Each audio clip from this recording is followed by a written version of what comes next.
bakaran ya gitu. Oh gitu. Terus dia kan nggak bisa jalan. Terus dipangku sama kita. Oh gitu. Panik, sempat panik ya? Panik. Tapi ngelihat kobaran apinya nggak? Enggak sih. Cuman teriakan ya? Asap doang sih. Asap doang. Oke. Dengan siapa?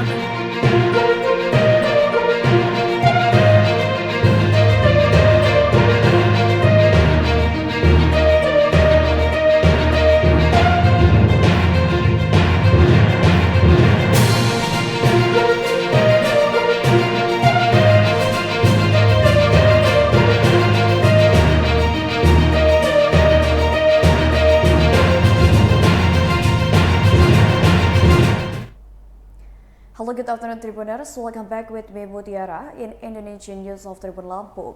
We will present you an updating and interesting information from every place in Indonesia. And here the complete news. The first news is Uya Kuya and Komarudin Simanjuntak were reported to the police. It is planned that Komarudin Simanjuntak's lawyer will be reported to the Metro Jaya Regional Police regarding the statement the Indonesian National Police Service, the Mafia, on Tuesday, the 22nd of December 2022. The report will be carried out by the Anti-Hoax People's Movement at around 1 p.m. Juliana said that his party would bring a number of evidence that would be included in the report.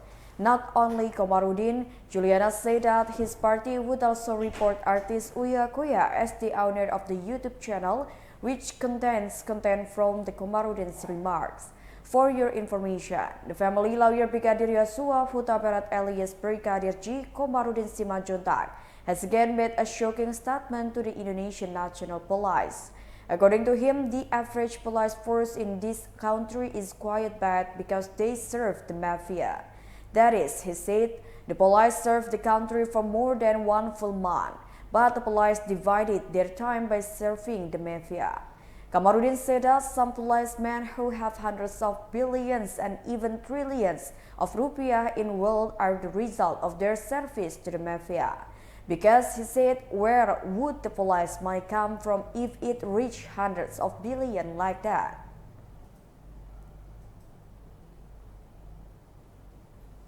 The next news is, the West Java Regional Police were once the target of a bomb terror.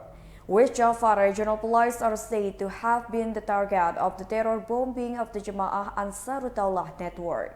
This was revealed after the Special Detachment 88 anti-terror team succeeded in uncovering the network of Agus Sujanto, the perpetrator of Astana Anyar Sector Police suicide bombing and the 2017 Sisendo Pot Bomb, Bandung City. Head of the Special Detachment 88 Anti-Terror Operation Assistance, Police Grand Commissioner Aswin Siregar said that Agus was the same person when the pot bomb terror and suicide at the Astana Anyar Police Sector, Bandung City. From the Cicendo incident, his party has disassessed the documents secured from the GAD network, and it is known that Agus had planned a bomb terror attack on the West Java Regional Police after carrying out the Cicendo pot bomb terror. Aswin said that his party also previously conveyed an appeal regarding security vigilance at the West Java Regional Police shortly after the Cicendo case. Previously, 26 terrorists from the two networks were secured by the Special Detachment of 88 anti-terrorists. They were secured from 5 different provinces, namely North Sumatra, West Sumatra, Riau, West Java, and Central Java.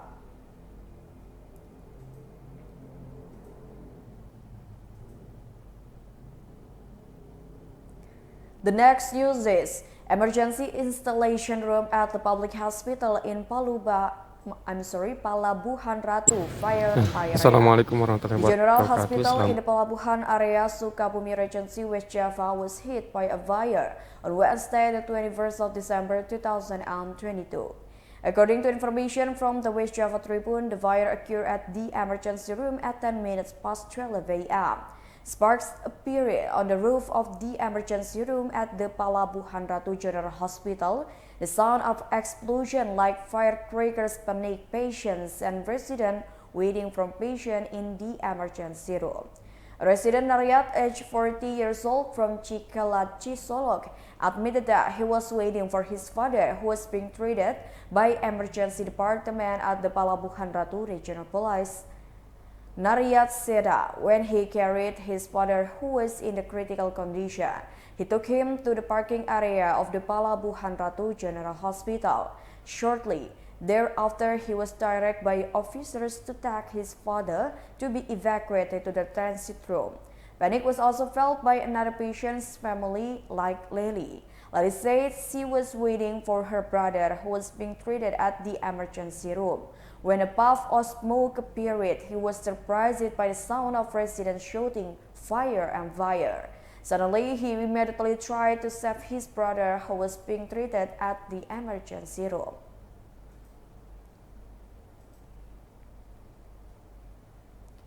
The next news is, a man was arrested after he was caught stealing bags belonging to the worshippers at the mosque. Hendra Wahyu, a resident of Jombang Regency, East Java, was detained by security officer after stealing two bags belonging to the congregation at the Great Madaniyah Mosque, Karanganyar on Tuesday, the 20th of December 2022 at around 7 p.m. Based on the information gathered, Hendy took a backpack containing a laptop and a sling bag containing 300,000 rupiah in cash, which were near the pillars of the mosque during the evening prayer. The backpack is known to belong to the Muh Abdul Majid, a resident of Boyolali Regency. Meanwhile, the sling bag belongs to Ahmad Mizan, a resident of Rembang. The head of the Public Information Subsection of the Karanganyar Resort Police Public Relations Subsection, Sakti, said that initially, after Abdul took ablution water, he headed to the second floor to perform the prayers. Abdul's backpack was then placed near the pillars of the mosque. Abdul then intended to report the security officers after finding his bag missing. Arriving at the security post, he continued. It turned out that security officers had arrested the bag thief. It turned out that Henry's action when he took the bag belonging to the congregation was known to someone. The action was recorded using a cell phone camera.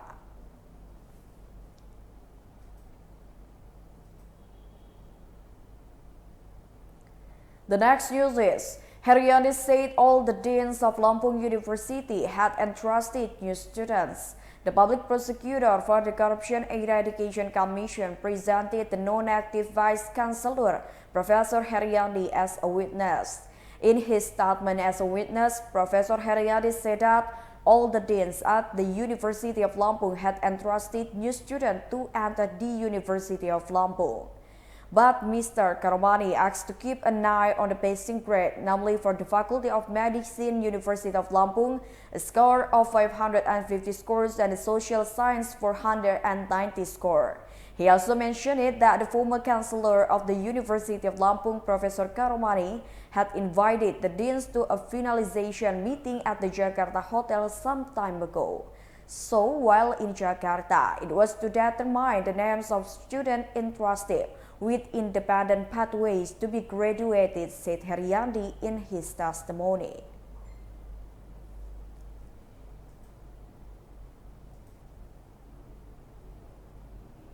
The next news is, the Road Karya Wisata community will carry out a sabpuda if a road median is installed.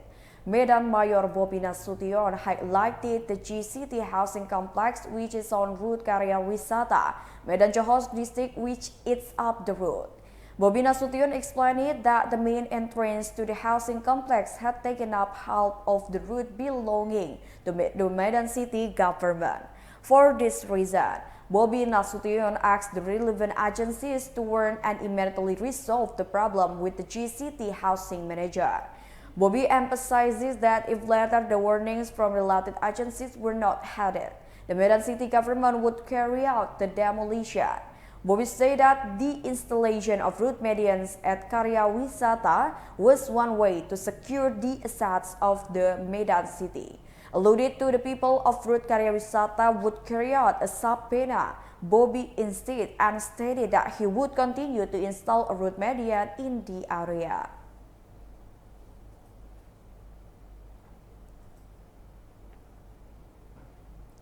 The last news is Kendari Harbor has prepared 9 seats for the Christmas and New Year's holidays.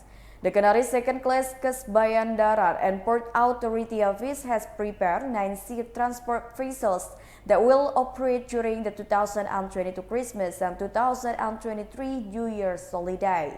The ship is prepared to carry passengers who will be traveling at Christmas and New Year or 2022 and 23. Head of Administrative Subdivision, Kesbayandaran Office and Class 2 Kendari Port Authority, Imran Usman, said that his party had prepared 9 fleets of ships with regular operating routes to help residents crossing during the holiday.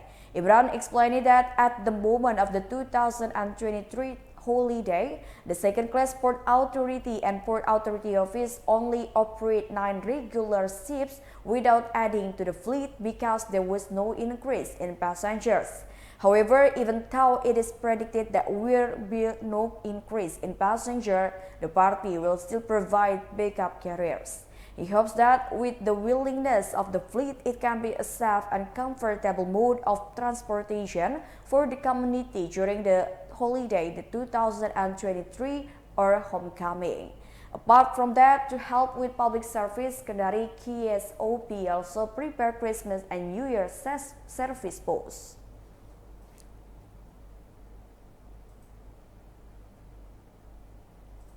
Well, I think that's all the news for today with me, Mutiara. Don't forget to follow us in YouTube Tribun Lampung News Video, Facebook Tribun Lampung, Instagram, and TikTok account of Tribun Lampung for further information. Thank you for watching and have a nice day.